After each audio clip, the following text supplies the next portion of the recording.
السلام علیکم ورحمۃ اللہ وبرکاتہ۔ امید ہے کہ آپ تمام حضرات خیریت اور عافیت سے ہوں گے۔ پچھلے سبق کے اندر اللہ تعالیٰ نے بنی اسرائیل سے جو عہد لیا گیا تھا اس کی تفصیلات کو ذکر کیا تھا، جس کے ضمن میں وہ عمل آ گئے تھے جن کا عہد ان سے لیا گیا تھا، اور اسی کو عمل صالح کا نام بھی دیا گیا تھا، جس کے اندر والدین کے ساتھ اچھا سلوک کرنا اور لوگوں سے اچھے سے بات کرنا، یہ تمام چیزیں آ گئی تھیں۔ توحید پرست ہونا، شرک نہ کرنا، یہ تمام چیزیں آ گئی تھیں۔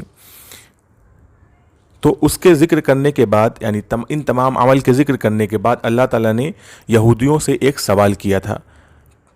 اس سوال سے پہلے کی بات یہ تھی کہ یہودی یہ کہتے تھے کہ ہم توریت پر عمل کرتے ہیں، تو اللہ تعالیٰ نے ان کے تمام عمل کو ذکر کر کے یہ پوچھا کہ کیا تم توریت پر عمل کرنے کا دعویٰ کرتے ہو لیکن تم ان تمام چیزوں پہ عمل نہیں کرتے ہو؟ تو اس کا مطلب یہ ہے کہ تم توریت پر عمل نہیں کرتے ہو، تم کچھ چیزوں کو اٹھا کر کے اس پر عمل کر لیتے ہو، باقی چیزوں کو چھوڑ دیتے ہو۔ تو اللہ تعالیٰ نے پوچھا کہ کیا تم توریت کے کچھ حصے پر ایمان لاتے ہو اور کچھ چیزوں کا انکار کرتے ہو؟ اس سے اس بات کی طرف بھی اشارہ تھا کہ آپ صلی اللہ علیہ وسلم کی جو پیشن گوئی تھی توریت کے اندر موجود تھی، لیکن اس کے باوجود یہودی اس پیشن گوئی کو جاننے کے اور آپ صلی اللہ علیہ وسلم کے آ جانے کے بعد اس کو پہچاننے کے بھی بعد آپ پر ایمان نہیں لاتے تھے۔ تو اس کا مطلب یہ ہے کہ توریت کی کچھ چیزیں جو تمہیں اچھی لگ رہی ہیں اس پہ تم ایمان لاتے ہو، اور جو چیزیں تمہیں پسند نہیں آ رہی ہیں، جیسے آپ صلی اللہ علیہ وسلم کا آنا، آپ کی رسالت کا آ جانا، یہ تمہیں پسند اگر نہیں آ رہا ہے تو تم اس پر ایمان نہیں لا رہے ہو بلکہ اس کا انکار کر رہے ہو۔ تو تم آپ صلی اللہ علیہ وسلم کی رسالت کا انکار تو کر ہی رہے ہو، تم توریت کے کچھ حصے کا بھی انکار کر رہے ہو۔ اس کی وجہ کیا تھی؟ پیچھے رکوع کے اندر یہ بات آ گئی تھی، وہ یہ کہ ان کو ایسا لگتا تھا کہ اگر ہم رسالت کو مان لیں گے، ہم آپ صلی اللہ علیہ وسلم کے نبی ہونے کو اگر مان لیں گے تو ہمارا جو کاروبار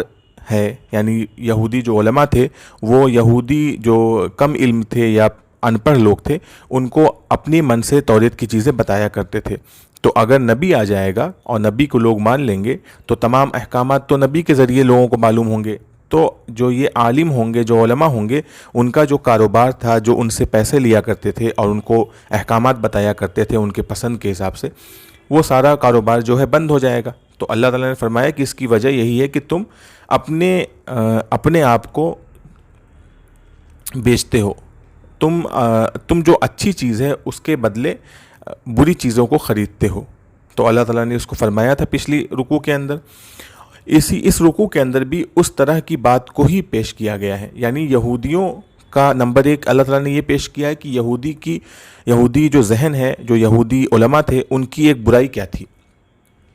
ایک برائی تو پیچھے آ چکی ہے کہ یہودی علماء یہ سوچتے تھے، یا یہودی جو عام طور سے لوگ تھے وہ یہ سوچتے تھے، بنی اسرائیل کے لوگ، کہ ہمارے جو آباء و اجداد ہیں وہ ہمیں جنت میں لے کر چلے جائیں گے۔ دوسری برائی یہ تھی کہ وہ یہ سوچتے تھے کہ وہ ایسا کرتے تھے، جو ان کو اچھا لگتا تھا وہ اسی پر عمل کرتے تھے۔ دوسری برائی یہ تھی کہ وہ اپنی نفس پر، اپنی خواہش پر، اپنی من پسند کی چیزوں پر ہی عمل کرتے تھے۔ وہ توریت پر عمل کرنے کا دعویٰ تو کرتے تھے لیکن اس میں سے جو چیزیں پسند آتی تھیں اسی پر ہی عمل کرتے تھے، اور اس کو ثابت کرنے کے لیے اللہ تعالیٰ نے 3 چیزیں پیش کی تھیں۔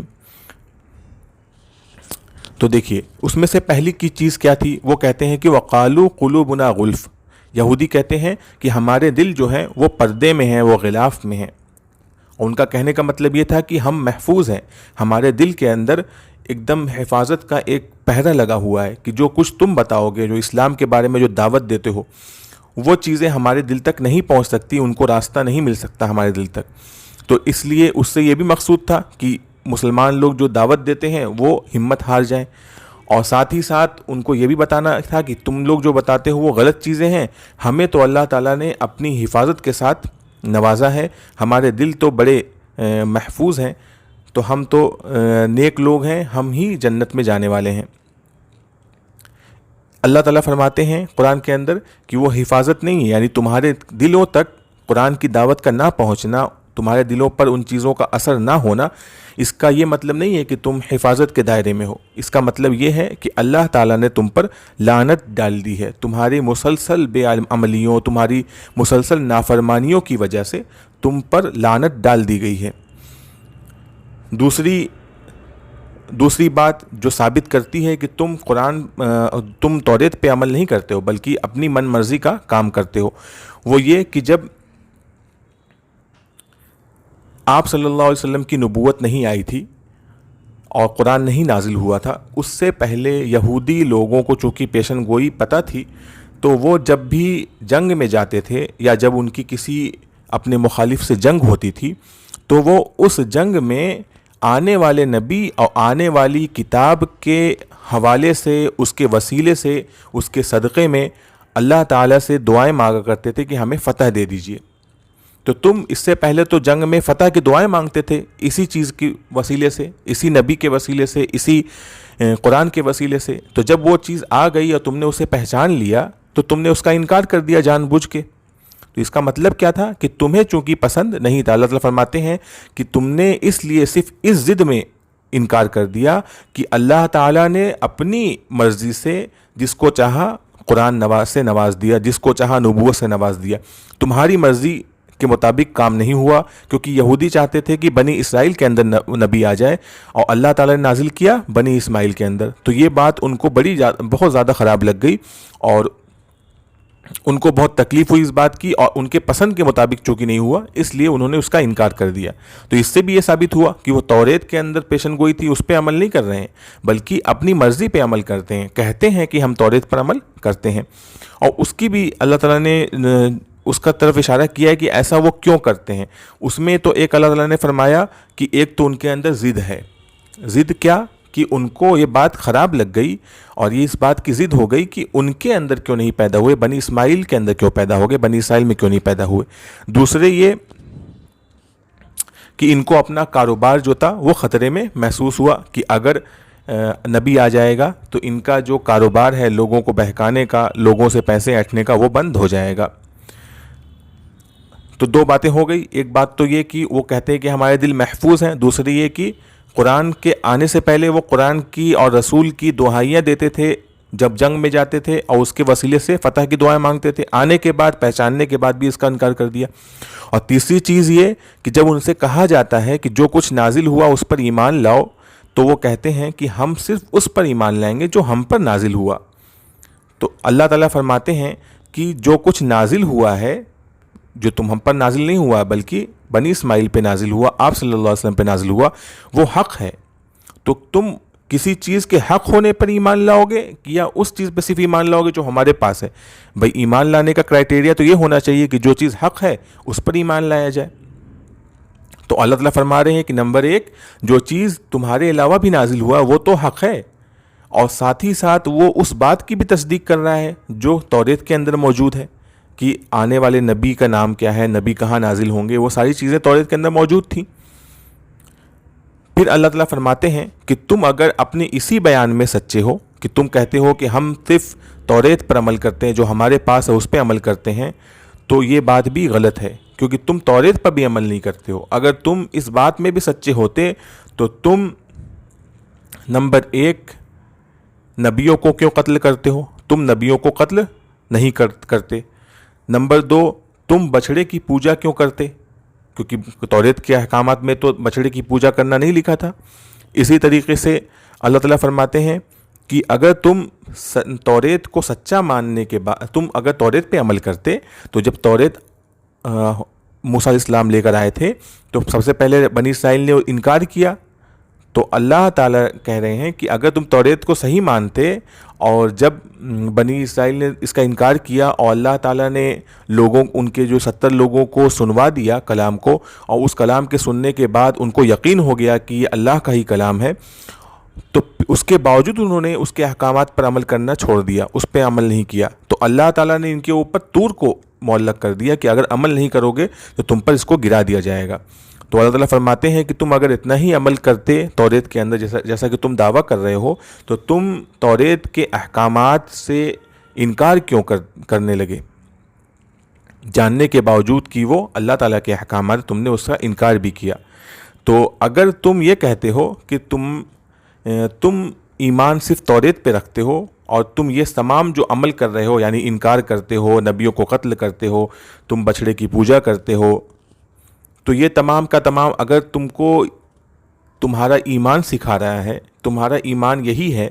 کہ تم یہ سب غلط کام کرو، تو اللہ تعالیٰ فرماتے ہیں کہ بہت ہی برا ایمان ہے جو تم کو حکم اس طرح کی چیزوں کا حکم دیتا ہے۔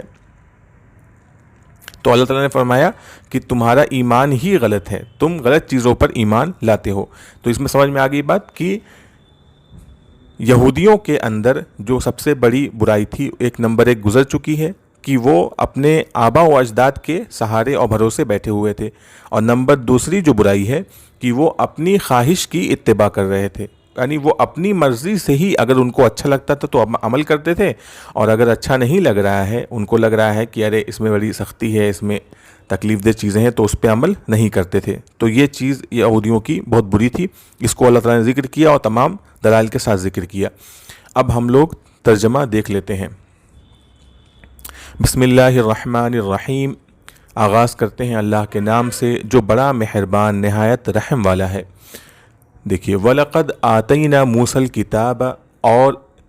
یقینی طور پر ہم نے موسیٰ کو کتاب دی، وَقَفَّيْنَا، اور ہم نے پیچھے بھیجا، مِن بَعْدِهِ، موسیٰ کے بعد، بِالرُّسُل، رسولوں کو۔ دیکھیے، قفا یقفو معنی ہوتا ہے کسی کے پیچھے پیچھے جانا، اور قفا معنی ہوتا ہے قفا یقفی، کسی کے پیچھے لگا دینا، کسی کے پیچھے بھیج دینا۔ تو ہم نے پیچھے بھیجا موسیٰ کے بعد رسولوں کو۔ وَآتَيْنَا عِیسَىٰ ابْنَ مَرْیَمَ الْبَیِّنَاتِ، اور ہم نے عیسیٰ ابن مریم کو واضح نشانیاں دیں۔ بینات، بین معنی ہوتا ہے کسی چیز کا کھلا ہونا، ایک دم جس کو دیکھ کر کے آپ کو یقین آ جائے،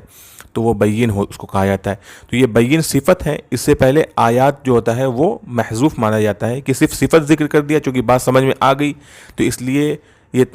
بولنے کا جو طریقہ ہے عرب کا، یہ کلام کرنے کا طریقہ یہی ہے۔ تو ہم نے عیسیٰ ابن مریم کو کھلی ہوئی نشانیاں دیں۔ وَأَيَّدْنَاهُ بِرُوحِ الْقُدُسِ، اور ہم نے ان کو مضبوط کیا۔ تائید کرنا مطلب ہوتا ہے مضبوط کرنا، تو اید اسی سے، ایدہ یؤید تائید، تو ہم نے ان کو مضبوط کیا، ہم نے ان کی تائید کی، بروح القدس، روح قدس کے ذریعے۔ روح القدس کا ترجمہ کیا ہوتا ہے؟ مقدس روح، بابرکت روح۔ اب اس سے مراد کیا ہے؟ تو اس سے بعض لوگوں نے کہا ہے کہ اس سے، یا مفسرین کی جو زیادہ جو مفسرین انہوں نے اس بات پر اتفاق کیا ہے کہ اس سے مراد جبریل علیہ السلام ہے۔ اور یہ کہا جاتا ہے کہ حضرت جبریل علیہ السلام حضرت عیسیٰ علیہ السلام کے ساتھ ہمیشہ رہتے تھے، تاکہ ان کے اوپر جو یہودی ان کے چونکہ مخالف تھے اور ان کی جان کے دشمن ہو گئے تھے، تو تاکہ وہ ان پر حملہ نہ کر سکیں۔ اور آخر میں آپ نے دیکھا کہ جب ان کو قتل کرنے کے لیے جب درپے ہو گئے تو اللہ تعالیٰ نے ان کو آسمان پر فرشتوں کے ذریعے اٹھا بھی لیا۔ تو اللہ تعالیٰ فرماتے ہیں کہ ہم نے ایک کے بعد ایک رسولوں کو بھیجا۔ تو اللہ تعالیٰ فرماتے ہیں افکلما جاءکم رسول بما لا تہوی انفسکم، تو پھر یہ کیا معاملہ ہے؟ تو پھر یہ کیا معاملہ ہے؟ کلما جاءکم، کہ جب تمہارے پاس آئے، رسول پیغمبر، بما لا تہوی انفسکم، اس چیز کے ساتھ جس کو تم پسند نہیں کرتے تھے، تمہاری خواہش کے خلاف چیزوں کو لے کر آئے، تو استکبرتم، تم اکڑ گئے، تم تکبر میں آ گئے، ففریقاً کذبتم، تو ان میں سے کچھ کو تو تم نے جھٹلا دیا، وفریقاً تقتلون، اور تم اس میں سے کچھ کو تم ان کو قتل کرتے تھے۔ فریق مانے کچھ لوگ، گروہ جس کو کہتے ہیں آپ گروپ۔ وقالوا قلوبنا غلف، اب اللہ تعالیٰ فرما رہے ہیں کہ یہ جو دعویٰ کرتے ہیں کہ ہم تو جنت میں جائیں گے، ہمیں جہنم کی جو آگ ہے وہ چھو نہیں پائے گی، اس طرح کا جو دعویٰ کرتے ہیں، اس کی دلیل کیا دیتے ہیں؟ وہ کہتے ہیں وقالوا قلوبنا غلف، اور انہوں نے کہا کہ ہمارے دل جو ہیں وہ غلاف میں ہیں، محفوظ ہیں۔ بل لعنہم اللہ بکفرہم، اللہ تعالیٰ فرماتے ہیں ایسا نہیں ہے، بلکہ اللہ تعالیٰ نے ان پر لعنت کی ہے، بکفرہم، ان کے کفر کی وجہ سے۔ فقلیلا ما یؤمنون، تو بہت کم وہ ایمان لاتے ہیں۔ ایک بات ہوگی، دوسری بات کیا ہے؟ وَلَمَّا جَاءَهُمْ كِتَابٌ مِّنْ عِنْدِ اللَّهِ، اور جب ان کے پاس اللہ کی طرف سے کتاب آ گئی، مُصَدِّقٌ لِّمَا مَعَهُمْ، جو تصدیق کرنے والی ہے اس بات کی جو ان کے پاس ہے، یعنی ان کی جو پیشن گوئی ہے اس کی تصدیق بھی کرتی ہے۔ وقانو، اور ایک حالت اور بھی ہے کہ وقانو من قبل یستفتحون علی الذین کفروا، اور اس حال میں کہ من قبل اس سے پہلے یستفتحون وہ فتح کی دعائیں مانگتے تھے، علی الذین کفروا کافروں کے خلاف، یعنی کافروں کے خلاف جب جنگ میں جاتے تھے تو فتح کی دعائیں مانگتے تھے، آپ صلی اللہ علیہ وسلم اور قرآن کے نام لے کر اللہ سے دعائیں مانگتے تھے۔ فلما جاءہم ما عرفوا کفروا بہ، تو جب آ گئی ان کے پاس وہ چیز جس کو وہ پہچان گئے، ما عرفوا جس کو وہ پہچان گئے، کفروا بہ تو انہوں نے اس کا انکار کر دیا، فلعنۃ اللہ علی الکافرین تو اللہ کی لعنت ہو کافروں پر۔ بئس ما اشتروا به انفسهم ان يكفروا بما انزل الله بغيا ان ينزل الله من فضله على من يشاء من عباده۔ بئس ما، بئس جو افعال مدح اور ذم ہوتے ہیں اس کا مطلب یہ ہوتا ہے کہ جب کسی چیز کی بہت زیادہ سختی کے ساتھ برائی بیان کرنی ہوتی ہے عربی میں، تو اس کے لیے نعمہ اچھائی کے لیے اور بئس برائی کے لیے آتا ہے۔ تو بئس ما مطلب کیا ہی برا ہے، کیا ہی بری ہے وہ چیز، اشتروا به انفسهم جس کے بدلے انہوں نے اپنے آپ کو بیچ رکھا ہے۔ وہ کیا چیز ہے؟ ان یکفروا بما انزل اللہ بغیا ان ینزل اللہ من فضلہ، کہ انہوں نے انکار کیا، ان یکفروا کہ انہوں نے انکار کر دیا، کہ وہ انکار کرتے ہیں، بما انزل اللہ اس چیز کا جس کو اللہ تعالیٰ نے نازل کیا،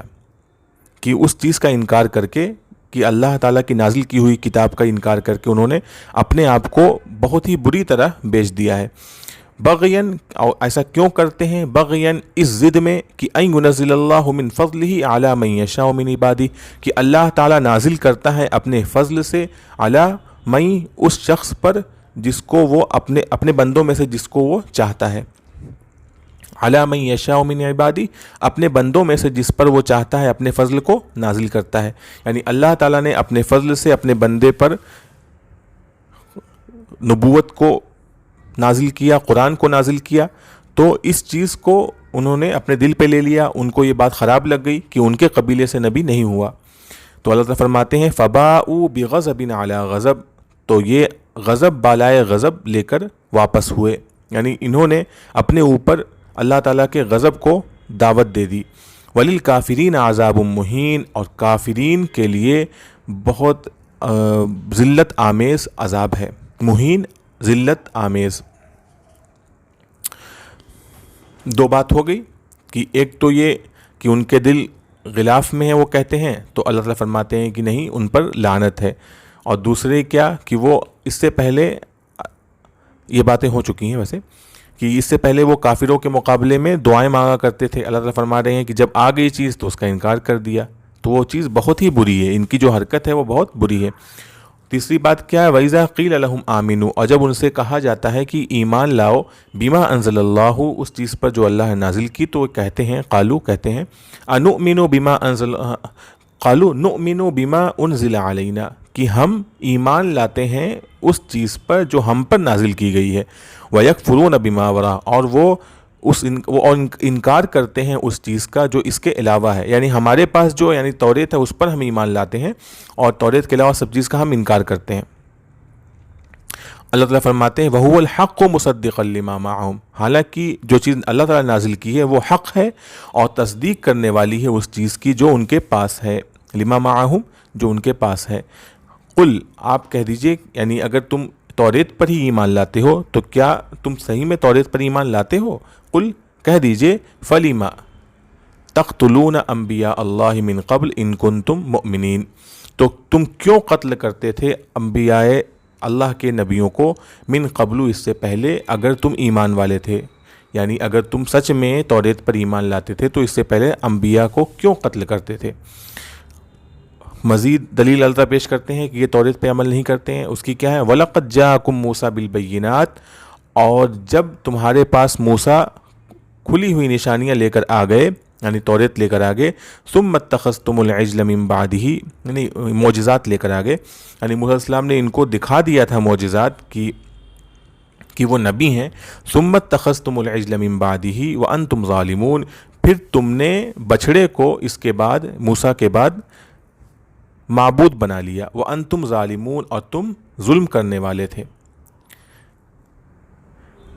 تو یہ دیکھیے، یعنی یہاں پہ اللہ تعالیٰ نے دلیل پیش کر دی کہ تم توریت پہ عمل نہیں کرتے ہو، تم ایمان والے توریت پر بھی ایمان نہیں رکھتے ہو۔ وَإِذْ أَخَذْنَا مِيثَاقَكُمْ وَرَفَعْنَا فَوْقَكُمُ الطُّورَ، تیسری چیز دیکھ لیجئے کہ اور جب ہم نے تم سے عہد لیا، وَرَفَعْنَا فَوْقَكُمُ الطُّورَ، اور تمہارے سروں پر طور کو اٹھا دیا، معلق کر دیا، خُذُوا مَا آتَيْنَاكُمْ، تم سے کہا گیا کہ پکڑ لو اس چیز کو جو ہم نے تم کو دی، بِقُوَّةٍ، مضبوطی کے ساتھ، وَاسْمَعُوا، اور غور سے سنو۔ تو انہوں نے کیا کہا؟ قالوا، تو انہوں نے کہا سمعنا وعصینا، ہم نے سن لیا اور ہم نے نہیں مانا، ہم نے نافرمانی کی، یعنی انہوں نے توریت کی باتوں کا بعد میں احکامات کا انکار کیا۔ تو اللہ تعالیٰ نے فرمایا کہ تم خود انکار کرتے ہو، تم جو کہتے ہو کہ ہم توریت پر ایمان لاتے ہیں وہ بات سچ نہیں ہے۔ وَأُشْرِبُوا فِي قُلُوبِهِمُ الْعِجْلَ بِكُفْرِهِمْ، اور ان کے دلوں کے اندر بچھڑے کی محبت پلا دی گئی تھی، اشربو پلا دی گئی تھی، یعنی ان کے دلوں میں بچھڑا بس گیا تھا، بکفرہم، ان کے کفر کی وجہ سے، یعنی تمہارے دلوں کے اندر تو اللہ تعالیٰ سے نافرمانی جو تھی وہ بس گئی تھی، جس کی وجہ سے تم نے بچھڑے کی پرستش کی تھی۔ اور اسی طرح ایک وجہ اور بھی تھی کہ جب یہ مصر میں رہتے تھے تو مصری چونکہ بچھڑے کی پوجا کرتے تھے، تو ان کے ساتھ چونکہ انہوں نے 4 صدیاں گزاری، بڑا لمبا عرصہ گزارا، تو اس کی وجہ سے جو گائے تھی، جو بچھڑا تھا، اس کی محبت ان کے دلوں کے اندر ایک دم رچ بس گئی تھی۔ تو اللہ تعالیٰ فرماتے ہیں قل، کہہ دیجئے، بئس ما یأمرکم بہ ایمانکم ان کنتم مؤمنین، کہ کیا ہی بری ہے وہ چیز جس کا تمہارا ایمان تم کو حکم دیتا ہے، یعنی اگر تمہارے ایمان کا تقاضا یہی سب چیزیں ہیں، نافرمانی کرنا، کفر کرنا، شرک کرنا، یہی سب چیزیں اگر تمہارے ایمان کی وجہ سے تم کو مل رہی ہیں، تو کیا ہی بری ہے وہ چیز جس کا تمہارا ایمان تم کو حکم دیتا ہے۔ ان کنتم مؤمنین، اگر تم سچ میں ایمان والے ہو۔ تو یہودی یہ بھی کہتے تھے کہ ہم توریت پر ایمان لائیں گے، اور ان کا یہ بھی دعویٰ تھا کہ ہم چونکہ اتنے اچھے ہیں، ہمارے دل محفوظ ہیں، اور ہم توریت پر ایمان رکھتے ہیں، ہمارے آباء و اجداد ہم کو بچا لیں گے، تو ہم ہی جہنم سے بچ جائیں گے اور ہم ہی جنت میں داخل ہوں گے۔ تو اللہ تعالیٰ فرماتے ہیں قل، کہہ دیجئے، ان کانت لکم الدار الآخرۃ عند اللہ خالصۃ من دون الناس فتمنوا الموت ان کنتم صادقین، کہہ دیجئے کہ اگر تمہارے لیے ہے آخرت کی دنیا، دار الآخرہ، آخرت کی دنیا، اللہ کے پاس، عند اللہ، اللہ کے پاس، خالصتاً من دون الناس، لوگوں کے علاوہ، لوگوں کو چھوڑ کر مخصوص طریقے سے، یعنی آپ کہہ دیجئے کہ اگر اللہ تعالیٰ کے نزدیک آخرت کی دنیا لوگوں کو چھوڑ کر صرف تمہارے لیے ہے، یعنی خالص ہے تمہارے لیے،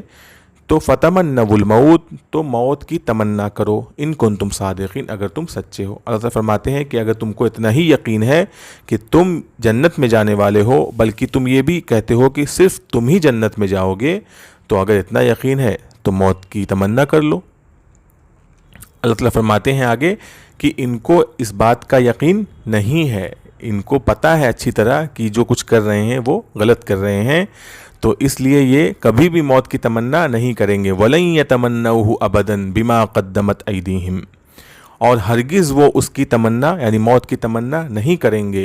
ابداً، کبھی بھی، بِمَا قَدَّمَتْ أَيْدِيهِمْ، اس چیز کی وجہ سے جو ان کے ہاتھوں نے کی کر رکھی ہے، یعنی اپنے عمل کی وجہ سے ان کبھی بھی موت کی تمنا نہیں کریں گے، لیکن اس کی وجہ سے وہ بچ تھوڑی جائیں گے۔ واللہ علیم بالظالمین، اور اللہ تعالیٰ ظالموں کو خوب جاننے والے ہیں۔ اب یہاں پر ایک بات اور دلچسپ اور غور کرنے والی ہے، وہ یہ کہ، اور اس سے قرآن کا جو اعجاز ہے، جو معجزہ ہونا ثابت ہوتا ہے، کہ ان کے زمانے میں اللہ تعالیٰ نے کھلم کھلا اس بات کا اعلان کیا کہ یہ یہودی کبھی بھی موت کی تمنا نہیں کریں گے۔ اچھا، اگر یہودی چاہتے اس وقت تو موت کی تمنا کر سکتے تھے، تو فوراً ہی قرآن جو ہوتا ہے وہ غلط ثابت ہو جاتا، کیونکہ قرآن کہہ رہا ہے کہ یہ موت کی تمنا کبھی بھی نہیں کریں گے، تو ان کے سامنے تو بڑا اچھا موقع پیش آ گیا تھا کہ یہیں پہ موت کی تمنا کر لو، اور یہ کہہ دو دیکھو ہم نے موت کی تمنا کر دی اور تمہارے قرآن نے کہا کہ ہم تمنا نہیں کریں گے، تو قرآن غلط ہو گیا، جھوٹا ہو گیا۔ لیکن انہوں نے کبھی موت کی تمنا نہیں کی تھی، کیونکہ اللہ تعالیٰ فرما دیا کہ ان کے عمل نمبر 1 غلط تھے، اور ان کو یقین تھا کہ یہ نبی جو ہیں وہ سچے ہیں، اگر ہم ایسا کچھ کریں گے تو سچ میں ہم مر جائیں گے، اور اپنے عمل کی باعث ہم جنت میں تو جانے سے رہے، ہم تو سیدھے جہنم میں ڈھکیل دیے جائیں گے۔ اللہ تعالیٰ فرماتے ہیں کہ ان کے اسی عمل بدعملی کی وجہ سے، اسی نافرمانیوں کی وجہ سے وہ کبھی بھی آخرت میں جانا نہیں چاہتے ہیں، بلکہ وہ دنیا کے اندر ہی بس جانا چاہتے ہیں۔ وہ دنیاوی زندگی کے بہت زیادہ لالچی ہیں، یہیں رہنا چاہتے ہیں۔ اللہ تعالیٰ فرماتے ہیں وَلَتَجِدَنَّهُمْ أَحْرَصَ النَّاسِ عَلَىٰ حَيَاةٍ، اور آپ انہیں پائیں گے لوگوں میں سے سب سے زیادہ لالچی زندگی کے معاملے میں۔ آپ انہیں زندگی کے معاملے میں لوگوں میں سب سے زیادہ لالچی پائیں گے۔ احرص، حریص معنی ہوتا ہے لالچی، احرص اس کا مبالغے کا صیغہ ہے۔ وَمِنَ الَّذِينَ أَشْرَكُوا، یعنی لوگوں کے مقابلے بھی حریص پائیں گے، اور یہاں تک کہ مشرکین سے بھی زیادہ۔ وَمِنَ الَّذِينَ أَشْرَكُوا، مشرکین سے بھی زیادہ۔ ان کی حالت کیا ہے؟ يَوَدُّ أَحَدُهُمْ لَوْ يُعَمَّرُ أَلْفَ سَنَةٍ، ان میں سے ہر ایک چاہتا ہے، یودو چاہتا ہے، لو یعمر الف سنہ، کی کاش اسے 1000 سال کی زندگی دے دی جاتی۔ یعنی ان میں سے ہر ایک شخص یہ چاہتا ہے کہ اسے ایک بڑی طویل عمر مل جائے، دنیا کے اندر بس جائے۔ تو اللہ تعالیٰ فرماتے ہیں کہ اگر کسی کو 1000 سال کی عمر دے بھی دی جائے اور اس کی عمل جو ہیں وہ غلط ہو، وہ نافرمانیاں کر رہا ہو اور برے عمل کر رہا ہو، تو کیا وہ عذاب سے اور موت سے بچ جائے گا؟ وما هو بمزحزحه من العذاب ان يعمر، اور ان کو عمر دیا جانا ان کو عذاب سے ٹال نہیں سکتا ہے۔ وما هو بمزحزحه من العذاب ان يعمر، ان يعمر مانے ان کو عمر دیا جانا، تو ان کا عمر دیا جانا بمزحزحه ان کو عذاب سے نہیں ٹال سکتا ہے۔ مزحزح مانے ان کسی چیز سے ٹال دینا۔ تو اللہ تعالیٰ فرماتے ہیں کہ زیادہ عمر پا کر بھی کوئی فائدہ ہونے والا نہیں ہے۔ دنیا کی زندگی جو ہے وہ چٹکی میں گزر جانے والی ہے، آخرت میں تو آپ کے عمل کا ہی بدلہ ملنے والا ہے، اور جو ان کی بدعملی ہے وہ ان کو فائدہ نہیں دے گی، ان کو جہنم میں ہی لے کے جانے والی ہے۔ واللہ بصیر بما یعملون، اور اللہ تعالیٰ جو کچھ وہ کرتے ہیں اس کو دیکھنے والا ہے، خوب دیکھ رہا ہے۔ یعنی اگر یہ اپنے عمل کو بھول بھی جائیں تو اس کا یہ مطلب نہیں ہے کہ اس کا ریکارڈ نہیں رکھا جا رہا ہے۔ اللہ تعالیٰ کے پاس ہر چیز کا علم ہے، ہر چیز کو اللہ تعالیٰ دیکھتے ہیں، تو ان تمام چیزوں کا بدلہ ان کو ملنے والا ہے۔ تو یہ یہاں پہ پتہ چل گیا کہ دوسری برائی کا تذکرہ آ گیا۔ آگے اور بھی جو یہودیوں کے اندر برائیاں تھیں اس کا تذکرہ آئے گا، لیکن یہاں پر دوسری جو برائی تھی یعنی توریت پر عمل نہ کرنا، بلکہ اپنے نفسانی خواہش پر عمل کرنا، اپنی من مرضی عمل کرنا، اور اس کے اوپر یہ اس بات کا دعویٰ کرنا کہ ہم توریت پہ عمل کر رہے ہیں، اس کی آڑ میں چھپے رہنا۔ تو اس کو کھول کھول کر اللہ تعالیٰ نے اس رکوع کے اندر بیان کر دیا ہے۔ تو یہ پورا ہو گیا رکوع، اور اللہ تعالیٰ سے ہم لوگ دعا کرتے ہیں کہ اللہ تعالیٰ ہمیں مزید علم عطا فرمائے، مزید عمل کی توفیق عطا فرمائے، اور ہماری تمام جائز خواہشات کو پورا فرمائے۔ وآخر دعوانا ان الحمد للہ رب العالمین۔